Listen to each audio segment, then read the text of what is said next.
On a cold morning in 476 AD, the marble halls of Ravenna echoed with uneasy silence. A boy no older than 16 stood before a group of soldiers. His name was Romulus Augustulus, the last emperor of Rome. Before him a foreign general waited.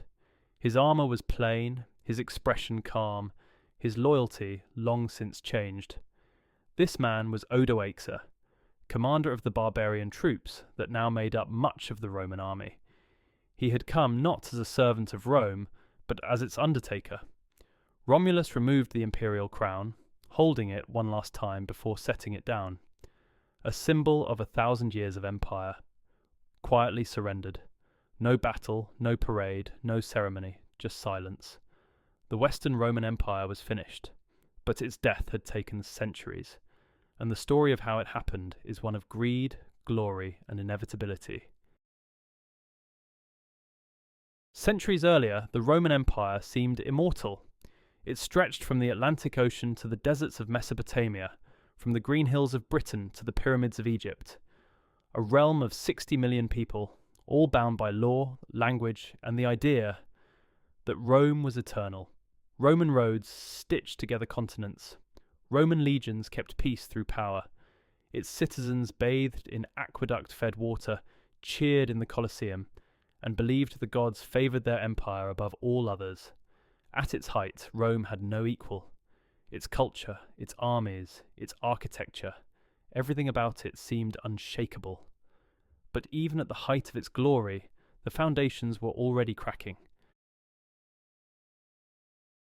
Conquest had built Rome's power, but it also became its curse. Each victory brought new provinces to govern, new borders to defend, and new enemies to suppress. Armies had to be fed, roads repaired, cities rebuilt. Gold flowed in from conquered lands. But even that had limits. When expansion stopped, the empire's economy began to strain. Taxes rose to unbearable levels. Small farmers fled their land to escape debt. Slave labour replaced free citizens. Trade faltered. The government, desperate for revenue, began minting coins with less silver, devaluing its own currency. Inflation soared, money lost meaning. And all the while, the empire's appetite only grew. By the mid-200s, Rome was collapsing from within. In just 50 years, more than 20 emperors seized power, most killed by their own soldiers, before they could even take office. Civil war tore across the provinces. Barbarian invasions struck along the frontiers. Plague swept through the cities, killing millions. The once iron structure of the empire began to rot. Legions, once loyal to the state, now followed whichever general promised them gold. The Senate, once the empire's conscience, had become a rubber stamp for whoever wore the purple robe. In the words of one Roman historian, the world seemed returning to chaos. And then, out of that chaos, came a reformer. Emperor Diocletian rose from humble origins, a soldier of the provinces who understood that the empire's survival demanded drastic change.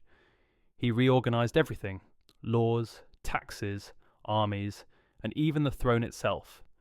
His most radical decision was to divide the empire in two. The Eastern Roman Empire, ruled from Byzantium, later known as Constantinople, would control the wealthy eastern provinces: Egypt, Greece, Asia Minor. The Western Roman Empire, ruled from Rome and later Ravenna, would oversee the rugged lands of Europe: Gaul, Spain, Italy, and North Africa. 2 emperors, 2 courts, 1 empire, at least in name. For a while, Diocletian's system worked. The borders stabilized, the economy recovered, and order returned. But his reforms had a hidden cost. They made division permanent. When the empire was later torn apart by greed and ambition, it would never truly unite again. While emperors struggled for power, a quiet revolution was spreading in the shadows of Rome's temples. A new religion, born in the backwaters of Judea, was rising: Christianity. At first, it was hunted, its followers thrown to lions or burned as heretics. But persecution only strengthened it. By the time of Emperor Constantine the Great, Christianity had moved from the underground to the throne itself. In 313 AD, Constantine legalized the new faith and founded a new capital for a new era, Constantinople, the new Rome. Temples to Jupiter and Mars gave way to churches and crosses.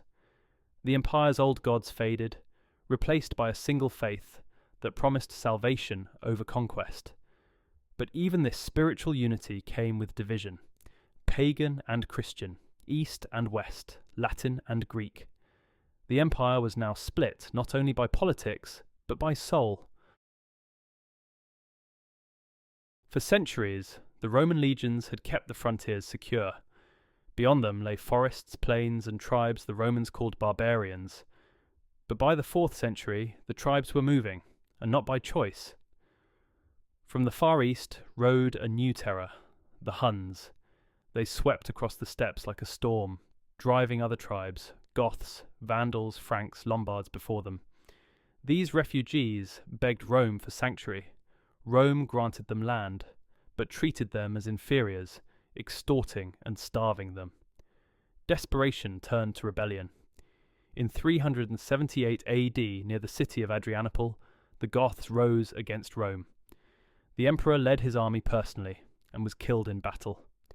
The Roman army, once the pride of the world, was destroyed, and for the first time barbarians roamed freely inside the empire's borders. The unthinkable had begun. The 5th century brought calamity upon calamity. In 410 AD, under their king Alaric, the Visigoths marched into Italy. Rome, the eternal city, fell. For 3 days it was plundered, temples burned, treasures stolen, citizens enslaved or killed. St. Jerome, writing from far away, said, "My voice sticks in my throat, sobs choke my words." The city that took the whole world has been taken. Though the city would recover, its spirit did not.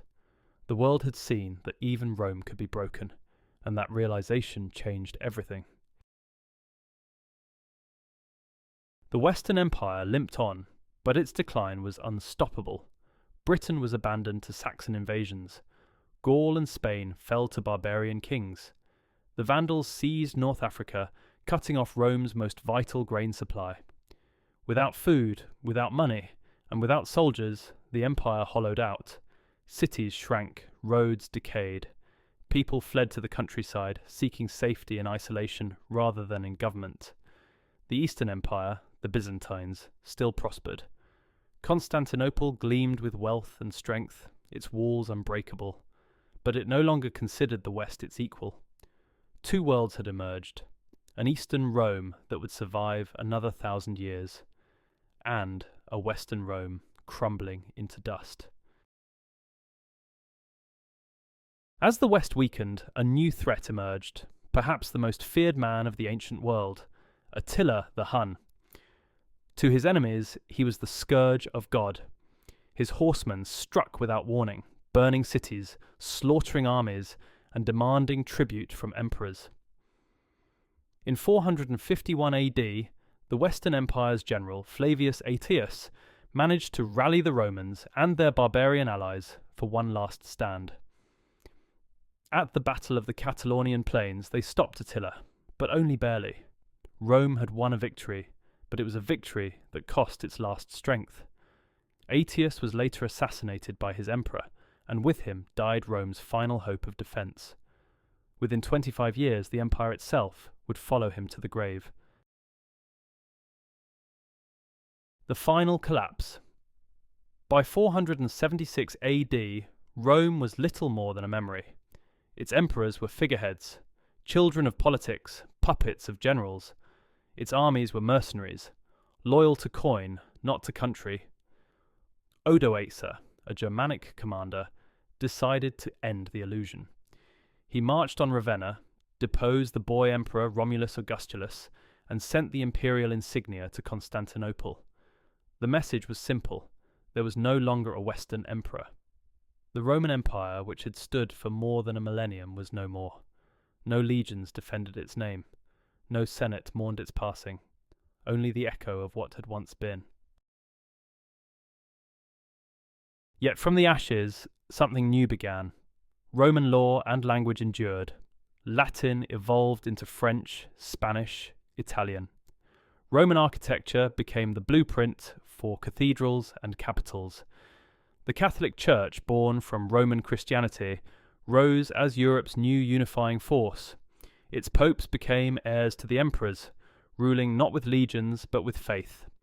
In the East, the Byzantine Empire carried on the Roman name, surviving for another 1,000 years until 1453, when Constantinople itself would fall. Rome had died, but its spirit would haunt history forever. Every empire since has walked in Rome's footsteps.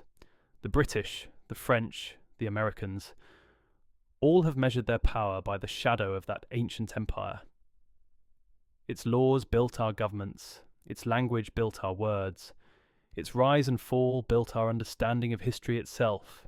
Even now, ruins of aqueducts and amphitheatres stand like bones of a giant, reminding us of what once was, and what may come again.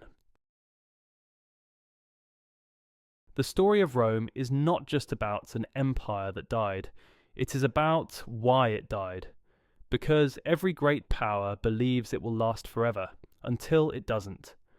When greed outweighs duty, when politics devour purpose, when leaders rule for themselves instead of their people. Collapse is only a matter of time. Rome fell not just from invasion, but from indifference. It rotted from within before the walls ever fell. Yet, even in its fall, Rome achieved something no empire ever had.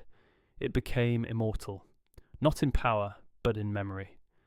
For though its legions turned to dust, its ideas never died. Its laws govern us. Its architecture inspires us.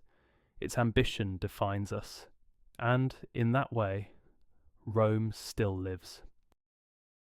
That's it for today's video, but I want to know what you think. Which part surprised you the most? Let me know in the comments below. If you enjoyed this one, leave a like, subscribe, and I'll catch you in the next video.